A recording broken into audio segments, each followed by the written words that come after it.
Assalamualaikum warahmatullahi wabarakatuh. Selamat pagi anak-anak, bagaimana kabar kalian? Semoga kalian dalam keadaan sehat dan baik-baik saja. Tetap semangat belajar di rumah ya. Hari ini kita akan mempelajari mengenai unsur-unsur dalam cerita.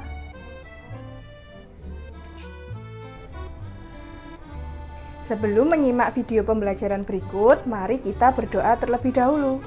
Bismillahirrohmanirrohim. Rabbi zidni ilma warzuqni fahma. Amin.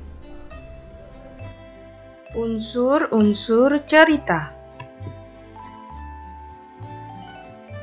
Sebelum itu, mari kita bahas mengenai cerita pendek. Cerita pendek disingkat dengan cerpen.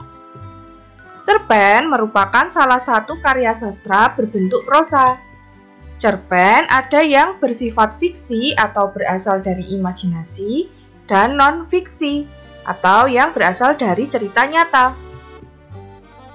Ceritanya sendiri hanya menceritakan satu peristiwa dari seluruh kehidupan pelaku atau fokus cerita terletak pada tokoh utamanya.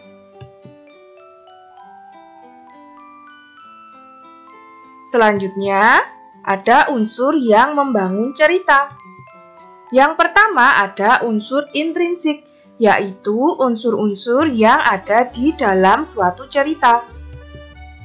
Yang termasuk dalam unsur intrinsik adalah tema, tokoh, penokohan atau watak, plot atau alur, latar atau setting, amanat.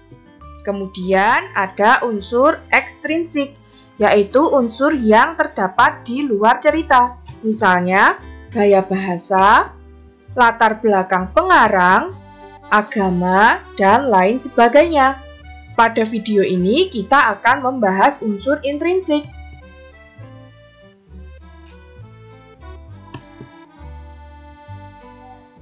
Yang pertama adalah tema. Merupakan gagasan atau ide yang mendasari suatu cerita yang ingin disampaikan kepada pembaca. Contohnya, komputer sangat meringankan beban manusia dalam bekerja. Komputer dapat menyimpan data dengan baik, membantu mengetik, membuat desain, dan banyak manfaat lainnya. Saat bosan, manusia juga bisa bermain game dan mendengarkan musik. Coba, dari bacaan tersebut kita tebak temanya apa? Pilihannya adalah teknologi, pendidikan, dan agama. Dari ketiga tema tersebut, mana yang cocok dengan bacaan di atas? Ya, jawabannya adalah teknologi. Unsur yang kedua yaitu tokoh. Tokoh adalah pelaku dalam cerita yang memiliki sifat, tingkah laku, atau watak tertentu. Beberapa jenis tokoh adalah sebagai berikut. Yang pertama, tokoh utama adalah tokoh yang menjadi inti dalam cerita tersebut. Atau bisa dikatakan tokoh utama adalah tokoh yang sering muncul dalam cerita. Kedua, tokoh pendamping atau sampingan atau bawaan, yaitu tokoh yang mendampingi tokoh utama. Kemudian ada figuran, yaitu tokoh yang menjadi pelengkap sebuah cerita. Kemudian ada penokohan. Penokohan yaitu cara pengarang menggambarkan watak atau karakter atau sifat tokoh dalam cerita. Menurut wataknya, tokoh dibagi menjadi 3. Yang pertama, tokoh protagonis. Tokoh protagonis biasanya merupakan tokoh utama dalam cerita dan digambarkan memiliki watak yang baik. Yang kedua, tokoh antagonis. Digambarkan dengan watak yang jahat. Yang ketiga, tokoh tritagonis, yaitu peran penengah yang jadi pendamai antara tokoh protagonis dan tokoh antagonis.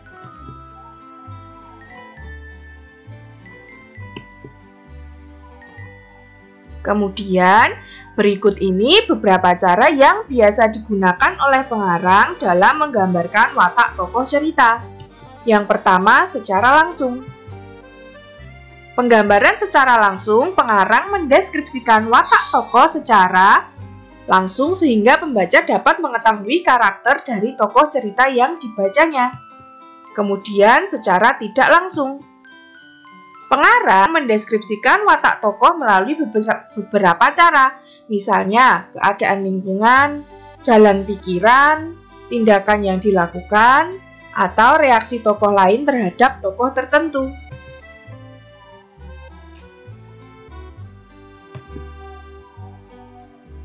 Selanjutnya, penggambaran watak tokoh dapat diketahui melalui 3 cara, yaitu yang pertama, keadaan fisik.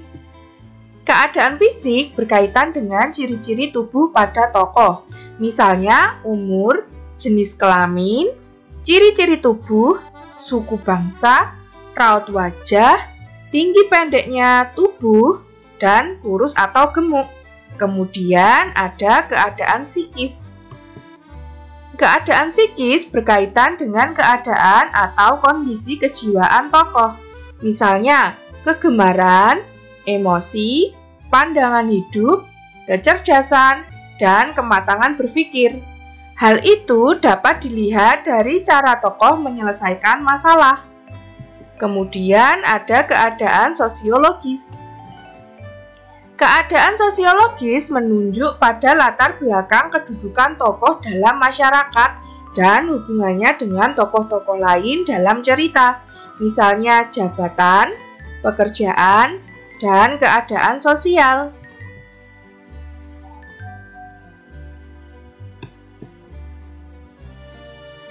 Contoh tokoh dan penokohan. Coba kita baca cuplikan cerita berikut. Pada suatu hari, Raja mendengar laporan seorang mata-mata bahwa kompeni Belanda akan datang ke negeri Jambi melalui jalan laut. Raja sudah maklum bahwa kompeni datang pasti akan mengeruk kekayaan negeri Jambi. Kompeni Belanda terkenal tukang adu domba dan juga penjajah yang serakah. Anak negeri diadu dengan anak negeri, sementara kompeni Belanda itu mengangkuti semua hasil bumi ke negerinya sendiri. Coba kita cari tokohnya. Tokohnya ada, tokoh utamanya adalah raja, tokoh pendamping adalah kompeni Belanda, dan tokoh figurannya adalah anak negeri. Kemudian mari kita analisis penokohannya. Raja memiliki watak yang baik, sehingga dia termasuk tokoh protagonis. Sedangkan kompeni Belanda memiliki watak jahat, sehingga dia merupakan tokoh antagonis.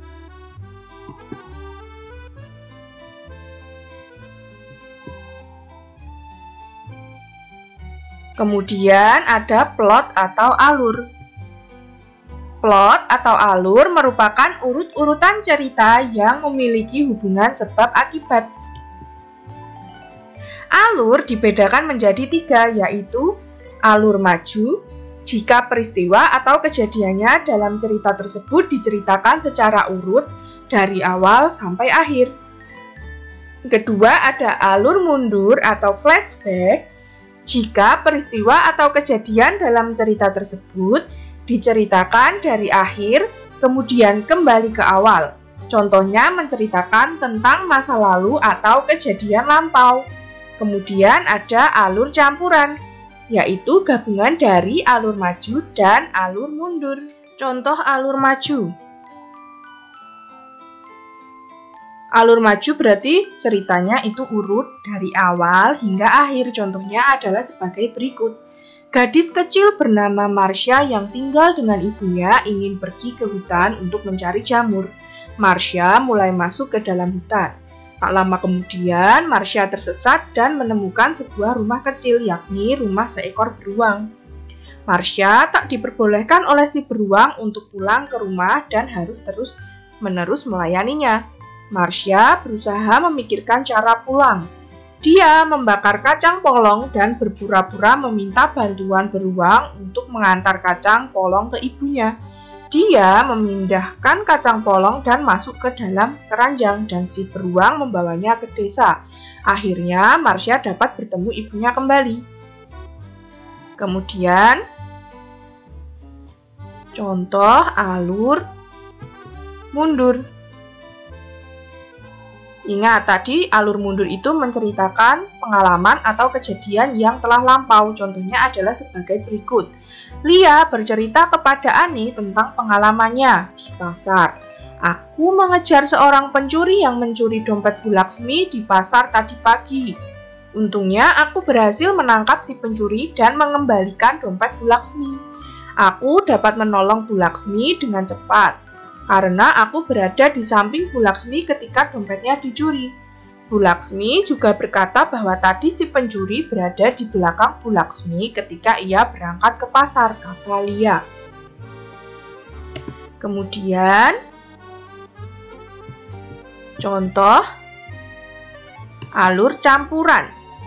Hamid dan kawan terdesak. Timnya kini tertinggal 2 gol dan harus rela bermain dengan 10 pemain.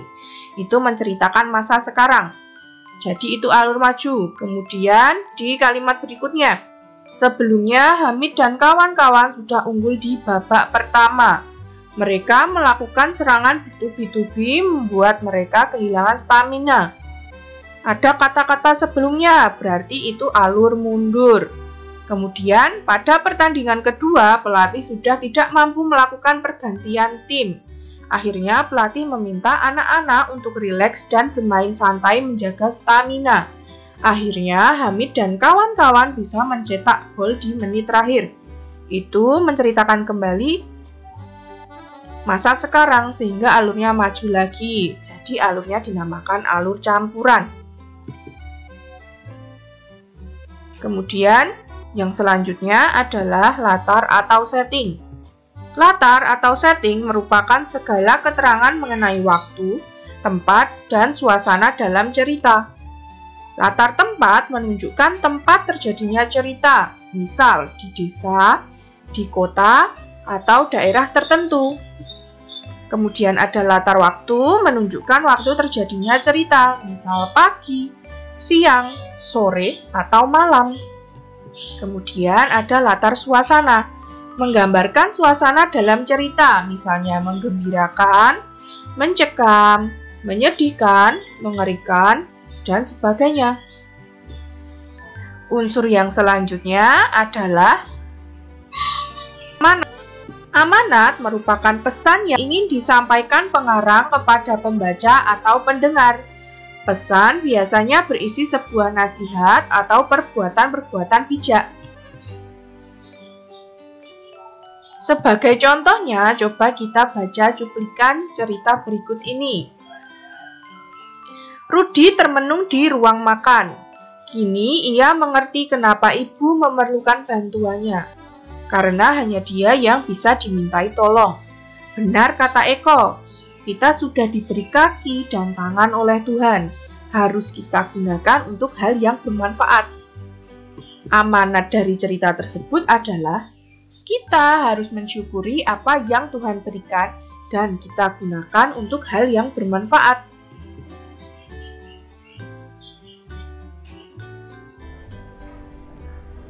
Demikian materi yang dapat Ibu sampaikan. Kurang lebihnya mohon maaf. Sampai berjumpa lagi di video pembelajaran selanjutnya. Wassalamualaikum warahmatullahi wabarakatuh.